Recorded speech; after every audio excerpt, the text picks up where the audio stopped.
You wanted the best. You've got the best podcast. The hottest podcast in the world.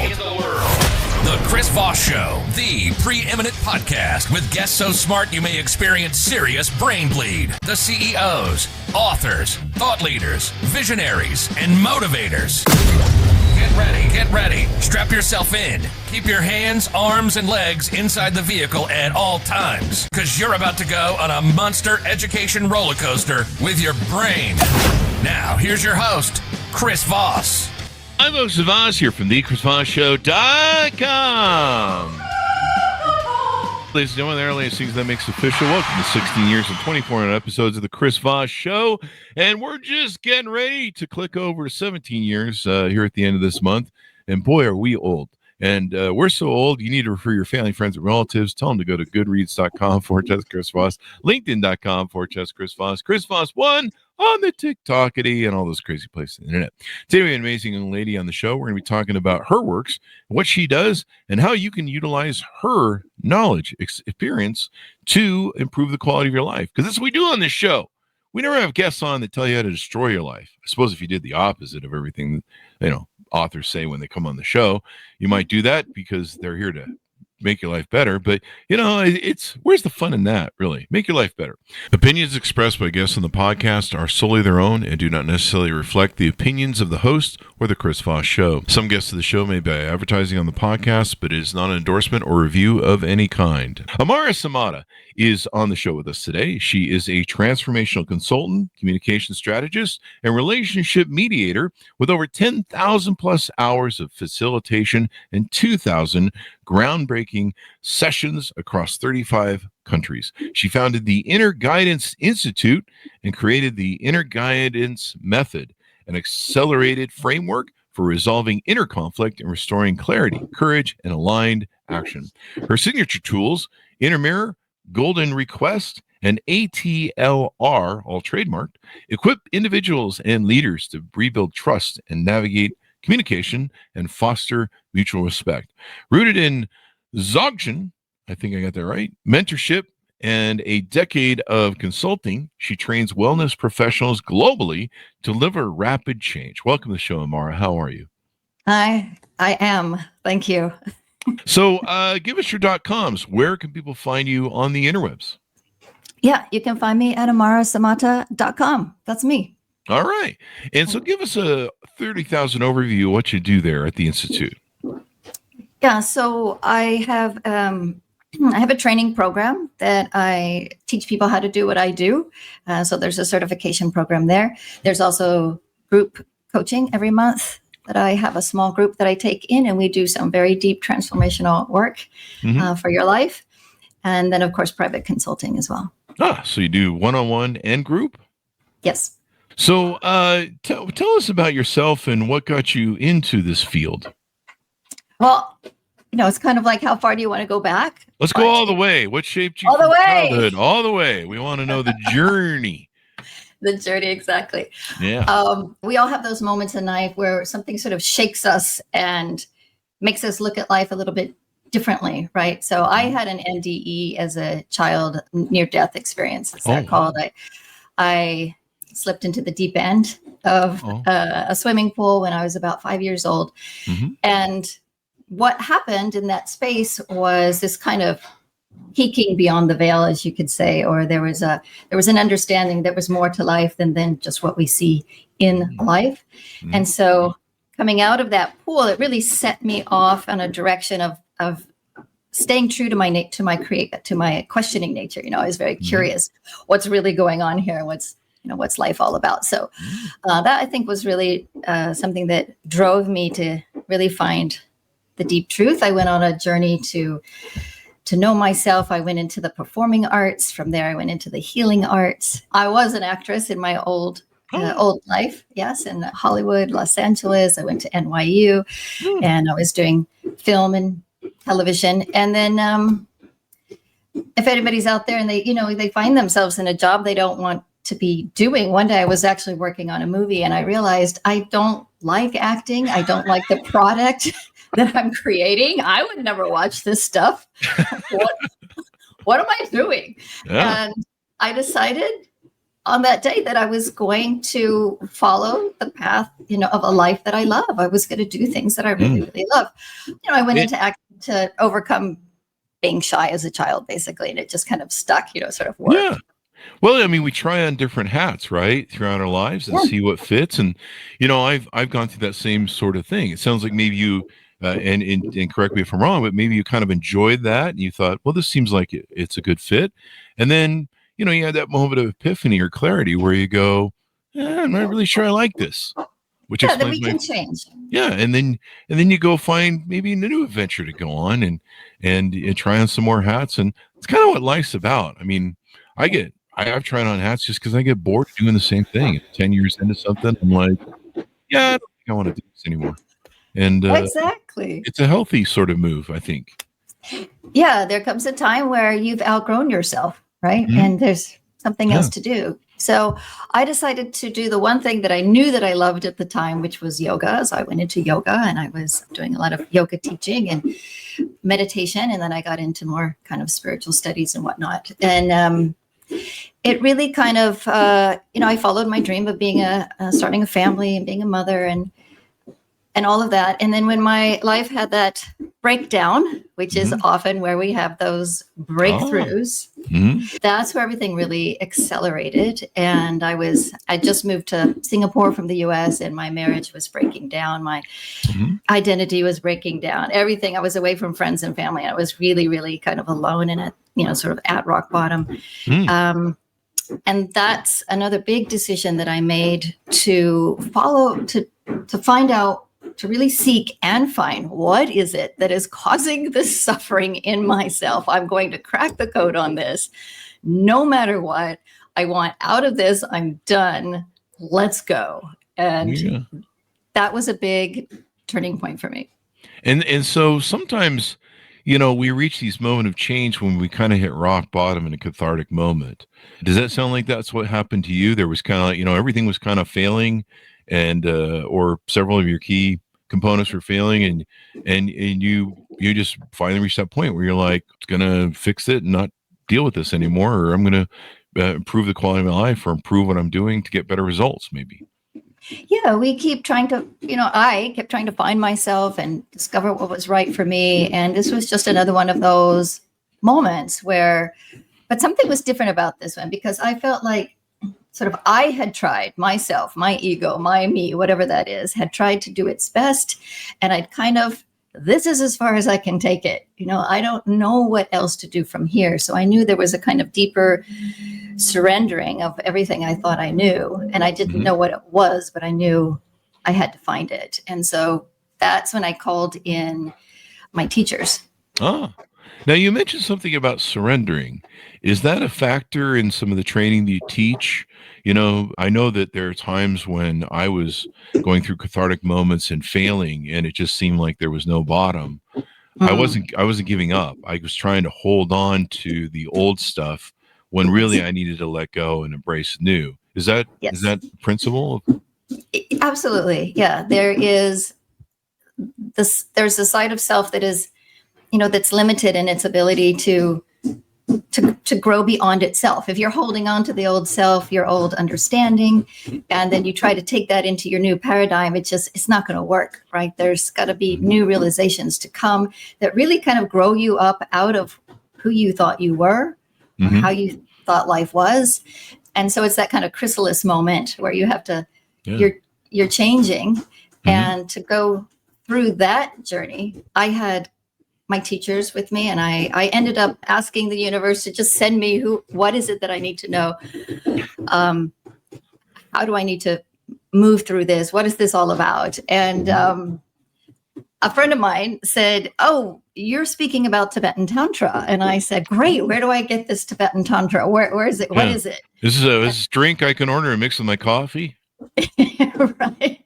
And she said, "Oh, no, it's very hard to find. You can't get it. It's very secret, But she said, but there is one lineage called Dzogchen, and this is the fast track, and they will take people according to their experience. So I was doing a lot of meditating at the time. And so a Dzogchen teacher came to town, a lama. She was a female lama in this lineage. And I sat with her and I had a very what at the time felt like a very big experience. In that meditation, I told her what happened, and she said, "Oh goodness, you should study with me." And so I ended up taking her in and being her sponsor, and she became my mentor for 2 years. Wow. And so you were able to learn from her. One thing I want to fall back to just a bit, if you don't mind, is you talked about, basically, I think what you were talking about was the going through that cathartic moment with your identity. And we have to shed that identity because, and so much of that is the identity. And that's kind of why it feels like I think kind of sometimes like, at least for me, a death, because you feel like you're losing you, but you're not losing you. You're losing this identity, this fake mask that you built or this mask that you built that you wear, and you're still you. And I think that was one of the most important things I went through in my cathartic moments, was realizing that I still had me, and I had been the guy, the dude, that's how I think about it. But I had been that person that had always been that survivor, had been that builder, had always done those things. And because of it, I was always able to rebuild. I just had to do something different, create a new identity, or a focus of career. But I still had that skill that put me into that identity, and I could create other identities if I lost them, or I lost careers, or whatever my identity was to a certain point. Maybe a relationship. People do that with marriages. Marriage is an identity. Yes. And so going through those cathartic moments, I don't know if you want to say anything about that. Yeah, it absolutely feels like a death. And this is one of the teachings, is that there's one of the really deep, bigger teachings is you can look at it like there's nothing that's not you. So you are always being and becoming more of you. They call it water into water. You step out of yourself and into yourself, not out of yourself into some void where there's nothing left, right?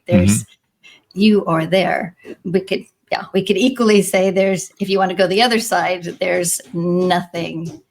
There is no you, and there's nothing that's you. But once you start cherry picking, this is me and this is not me, then there's some costs and benefits to that you have to look at. So by using these very deep principles, you learn to not be afraid, essentially, of that surrender out of who you thought you were into who you are becoming. So from being to becoming, you're able to take that journey through what absolutely feels like a death. And when you go into what's even called an awakening or a spiritual awakening, you will go through this threshold of absolute terror of what feels like an annihilation. But it's really on the other side, you look back almost laughing that you saw it that way, because that was just the old fear coming up from what it didn't understand. On the other side, you have new understanding. You've got to move through it, and it's a process. It's just, you can't just click your fingers and suddenly you're in the new place, and you don't have to go through the grief of I lost the old identity. And I think that's the other thing too, is since it's an identity, there's kind of the stages of grief you have to go through, don't you? It's a process. Absolutely. Yeah. And when I'm doing rapid transformational work with people, we do go through the grieving process. You can't skip over it. So you have to go through and this is a classic moment when people hit those very deep paradigm shifts inside, as we say, or they realize something radically different than they had that they were holding on to before. Is they'll begin to laugh and sometimes cry at the same time, because they're so happy for what they're realizing, and they're so sad that they wasted so much time, so to speak, sort of hanging on to something. So that's natural, yes, to grieve. Do you think it's, I played this game in 2008 when the housing crisis took all my companies, and my number one company was a mortgage company. So of all the things to have as your key treasure is the one that gets destroyed. I mean, everybody's getting wiped, and so I remember playing the Faustian. I don't know if Faustian bargain is the right analogy, but I remember playing the Faustian bargain with myself. Okay, I can live with one BMW instead of two. I can live with, as long as I keep the gold watches, I can live with it. Okay. The piano's gone. As long as I can live without the piano, and I'll get it back, and it just was this decline that I would just not let go. And I was just fighting to save everything. And it just made the descent and probably the recovery just even more extended, more awful, more cathartic, more just destructive, because I didn't even begun grief yet. I was still bargaining with myself, and Mhm. instead of just realizing that I was pretty much going to lose everything that I'd built. I kept all my personal stuff, but my companies were gone. And I mean, it was, you couldn't do anything back then because the economy came to pretty much almost complete halt. And but yeah, the bargaining that I did with myself, and then to constantly it was just having my identity constantly stripped away, where it was just this, that, the other, and it felt like you're being nitpicked to death. When really I should have just have accepted, hey, this is what's going to happen, and we don't know where the bottom is, and we might as well just skip to the part where we start recovery and quit fighting. There's a point where you just got to get off the ship. The Titanic's 50 feet underwater, and I'm going, I can still raise it, and no, you Yeah. can't. Yeah. And in those moments, really, if we can stop and say, in that surrender, in a real deep surrender or letting go in order to let something new in, there's this sentiment of, I can't take this anymore. I can't do this anymore. When you get really honest with yourself, right? Mhm. And that's where a lot of great change takes place, really rapid change. Is Ah. when you realize, I can't be this person anymore. I can't hang on in this way anymore. I can't tell this story to myself anymore. I've got to find another way. And it doesn't involve whatever, operating that way was. I'm going to have to find a new way of doing things. Yeah. And you can leverage what you have. I mean, you had the ability to build something. That's great. Mhm. Now you can aim that at Yeah. building something more resourceful, more sustainable from the Yeah. inside and out. And getting down that pathway, starting the grief process, and then starting to whatever, I've learned now with cathartic moments that I need to stop. I need to look around. I need to be grateful for what I have. And gratefulness is kind of a base restarting point that helps me, get back on track. And, a friend of mine was talking about how he's really depressed. He's being hit by a few punches in his personal life. And he kind of feels like a punching bag right now, and he's kind of depressed over it. And I said, man, best thing to do is sit down and look at, you got 2 or 3 things that are coming at you pretty hard, but they're likely temporary. And just take some stock of what you got good going on in your life. Because, 9 times out of 10, we have great stuff going on in life. I joke all the time on the show about how I used to get depressed and I just go watch Cops, the TV show, for 2 hours. And then at the end of 2 hours, I'd be like, I have a great life. I don't have the cops searching for me. I don't have warrants out for my arrest. I'm not getting pulled over all the time for drunk driving. And, I'm not doing too bad. I'm not in jail all the time for domestic violence. And, that guy who decides to fight the cops, Right. I actually got some good stuff going on. I'm It's not good. bad.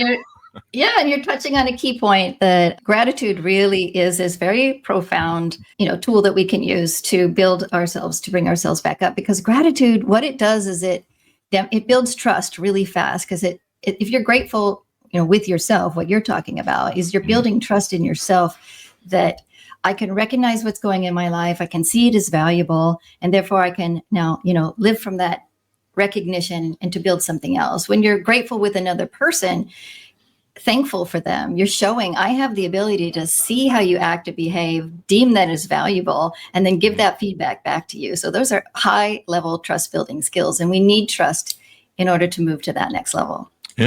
Yeah, definitely. So tell us about some of the work that you do at the Institute. And I think I might have cut you off in your story. You had started to work with, I believe, a mentor or someone, and I kind of pulled you away from that. So if you want to return to that, you're certainly welcome to. Yeah. So I this Tibetan Lama lived with me, and she taught me every day. And I was in my no matter what phase. I'm going to break through. No matter what. Damn it. It's gonna happen. Whatever it takes. I'm all in. And just like, what you were touching on there in your story is, they say the root cause of all suffering is ignorance. That's what they say in Tibetan, or in Buddhist principles. And if you look at the word even ignorance, it means to ignore. So to ignore those signs that you're getting, those, like you said, there's messages saying, oh, maybe I should just skip ahead. Maybe I should let this go. We need to not ignore those signs. So it was like a fast track training in how to meet myself, to know myself, and, paradoxes to let go of yourself. And in this work, there was a tipping point that hit that really shifted my entire relationship to life, to myself, to others, to my whole perspective. That was a big day. But from that day, people began to come to me and said, can I see you? Can I work with you? And so at the same time, I was studying some energy work, energy practices, and I really ended up putting together this inquiry practice that we do in meditation with more somatic practices, if you want, and building this. I became obsessed with what's the fastest way that we can get from lie to truth. That's really the journey in life, right? That's the hero's journey. Like, how do I stop lying to myself? And as you said, take off the mask and see what's really true. And people just kept coming to see me. It was kind of, you need to go see Amara. And then over some years, it became a method, the inner guidance method, which is a way to really fast track people. I walk them step by step. All they have to do is be honest with themselves. And then I step them into realization about different parts of themselves, how they're operating against each other, resolve that inner conflict so they can start to work for you and with you, and even beyond where that takes you. And that's where I started working with a lot of people. I was able to work with, then came in, the CEOs and the founders and that whole world. And then they asked me, can you work with me and my wife? And so I started doing relationship work, and it just has never stopped since then. I coach families as well. And then, of course, people said, how are you doing this? Can you teach me how to do this? And the answer was, okay, let me find out. So I launched my training program. I did a new beta training last year with psychologists and psychiatrists that are studying with me. And they want to know, how are you getting results so fast? And so they're learning it. And I'm very excited to launch that again. And we're going to do that at least once a year, and have people who are really interested in supporting other people on their transformative journey to learn these skills, how to hold the space. Yeah. That should be awesome. And so a lot of people that say I'm listening out in the audience there, what are some of the things that you can help me with? What are some of the things that you tend to help? A lot of people come to you and go, hey, I need help with this. What are some of those aspects and tools that you provide that, if I'm going through a certain thing or certain things, how do you, what sort of things do you offer? So I give them permission really to return back to themselves, and to make it safe to do that, to look at yourself, to be honest with yourself about how your way of perceiving the world and things that you're doing are helping you and hurting you, and how you can make better decisions. So it's a way of bringing someone sort of out of the narrative that they have, and putting that on pause, looking at what's really more possible for them, not just as a good idea, but as a real felt experience. And once there's a certain realization that's been had, you can't behave in the same way. You can't unsee it, right? And so that's what I'm looking for, is to get to that moment where you realize, I can't continue in the same way. It's become too costly. I must change my behavior, even if it's scary, even if it breaks my narrative, even if it, I have to admit some things that are hard to admit. So we go into some confessions, and I have the 8 core confessions. I can guide people in the audience just through a few confessions, and they can feel what it feels like just to answer a few, sometimes just one real honest statement with yourself can be a game changer in your day. Being honest with yourself. Who thought it? Who would have thunk it? And sometimes our identities, I think, you know more about this than I do, but I think sometimes our identities lie to us. They sometimes deceive us. Sometimes they can be self-deluding, maybe, about who I am and what I believe. And sometimes those things run themselves out, but who I am or what I believe eventually finally comes out, where everyone figures out I'm full of shit. And then eventually I have to realize that I guess I'm full of shit, and sometimes it's hypocrisy that exposes that. Yes.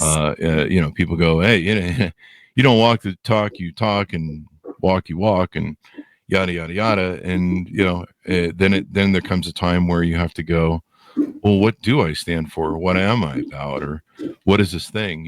I think maybe a good example of that is in marriages and divorces and relationships, where sometimes the way we think is a healthy way or a good way to be a partner, and we get rejected by that person who says, I've had enough of you and what your ilk is about.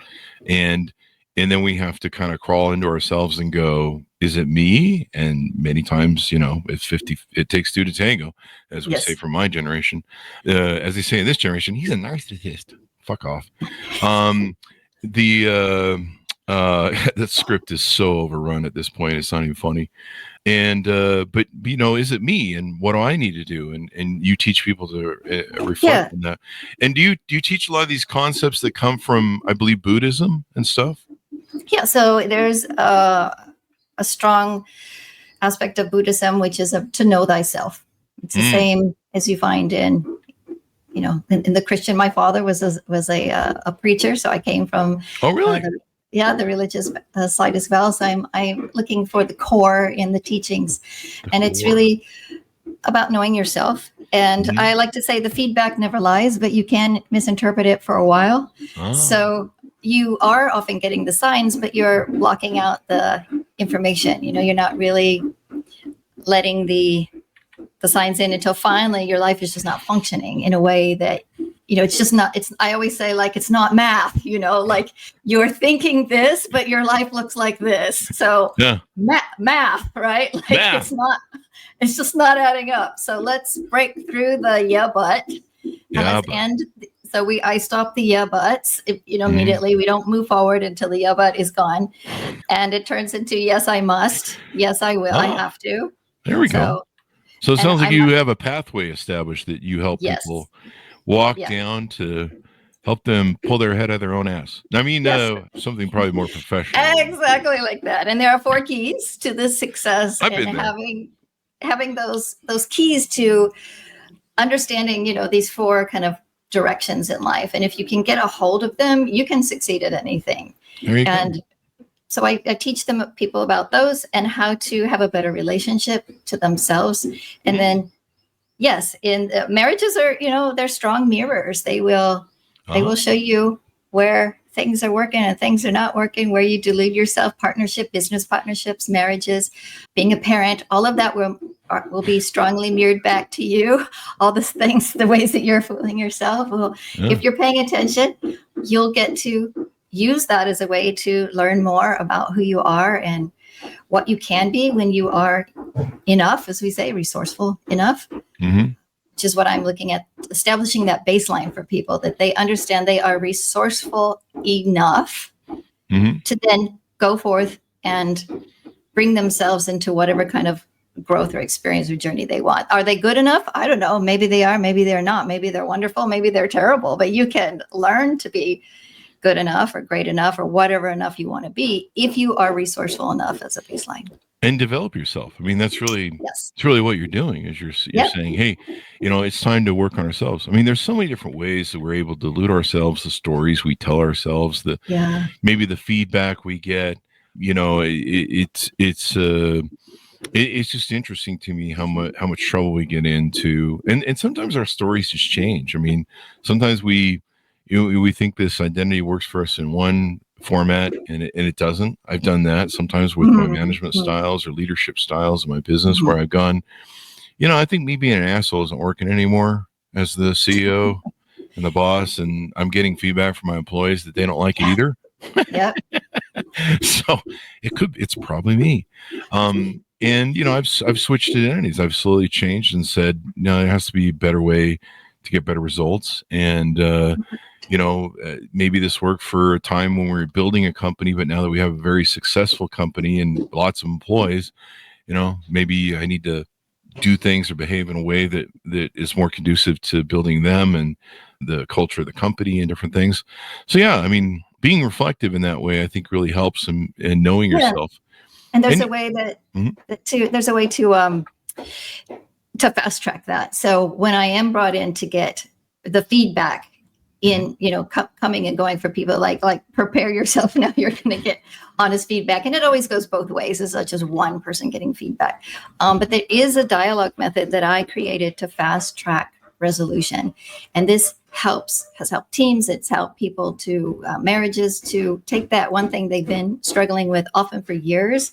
And we crack the code on that within, a matter of minutes or hours. And that's the inner mirror method, which I'm bringing out. We're developing it right now for scale. And in the inner mirror method, it's a dialogue process. It has 3 levels, but you very quickly destroy the lie, that you've been hanging on to, which is, my lucky job that I get to help people with that. Destroy the lie. Destroy the lie and reveal the truth. And from there, it's going from this fear to courage and having the ability to take ownership of who you are, and then to really start to love that journey and to get aligned with, all the things you're talking about, and not have to. I like to fast track it, because why take 10 years to learn how to be a better leader when you can do it, in a couple of months. So what else do we need to talk about that you do over there at the Institute to share with people? Just if they want to, I've been a secret weapon for the last, 7 years behind the scenes. And this is the first time I'm really coming out and letting the public kind of come in and work with me. So if you want to go deep with me, you want to learn how to, communicate well, you want to with yourself and with other people, and to build those really empowering experiences, relationships, whatever your mission is. I do that in group work. So I invite 12 people every month, 2 different time zones, to come in with me and to do like a boot camp of this work. And then you have those tools to work with for life. And you can learn how to self-coach yourself and guide yourself. And then there's implementation. So there's that. Of course, I still work with people individually. I love that work. I do work with a handful of people, also with couples as well. So I've helped couples start their relationships, re-amend their relationships, and exit their relationships. That's what above the line relating is, or Adler is above the line relating. So you learn the principles of above the line relating, and the goal is to be happy together or happy apart, mutually decided. Yeah. No other options. Sounds like my first 10 marriages. Okay, so maybe the 11th is the winner for you. Yeah, or not. Let's get it right, Chris. Let's get it right. I don't need to get it right. So there's that. And then for the professionals who want to have transformational tools that fast track realization for their clients in their toolkit or as a standalone practice, like I use it, I'm interested in training you. Yeah. Well, folks, give us your .coms as we go out and final pitch out to everyone who how they can reach out to you, how they can see if they're fit, contact, and all that good stuff. And final pitch out as we go out. Yeah, please, Amara, Samata.com. We're putting up new information every day, and there's ways you can click in and book your call with me, find out if you want to work with me, and sign up with me and apply. It's just that simple. Well, thank you very much for coming on the show. We really appreciate it. Thank you, Chris, for having me. Thank you. Fun.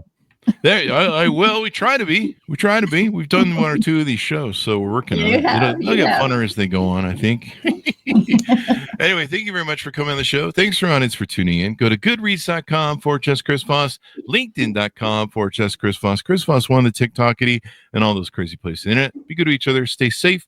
We'll see you guys next time. And that should have us out.